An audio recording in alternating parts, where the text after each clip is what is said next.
Welcome to Shamim's voice secret major. গল্পটা শুরু হয়েছিল 2009 সালে। কলেজ পড়ুয়া একজন ছেলে, দীপ্ত। দীপ্ত ছোটবেলা থেকে প্রচণ্ড দুষ্ট। নতুন কোনো বিষয় যদি সে দেখে, সেটার গবেষণা করতে শুরু করে দেয়। দীপ্ত ছোটবেলা থেকে বিভিন্ন গোলাগুলি, মারামারি এগুলো দেখার জন্য দৌড়ে যেত। অপরাধ সম্পর্কে জানার খুব ইচ্ছা দীপ্তের। দীপ্ত পুরান ঢাকার ছেলে, বাবা একজন ব্যবসায়ী। 4 ভাই বোনের মধ্যে দীপ্ত সবার ছোট, আর তাই দীপ্ত সবার কাছে আদরের একজন পাত্র। তাকে কেউ কিছু বলে না।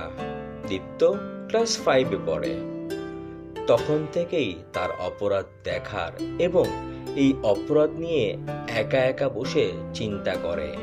কোনো প্রশ্নের উত্তর যদি খুঁজে না পায়, তখন দৌড়ে চলে যায় এলাকার বখাটে ছেলেদের কাছে এই প্রশ্নের উত্তর জানতে। পরবর্তী বলছি দ্বিতীয় পর্বে ইনশাআল্লাহ।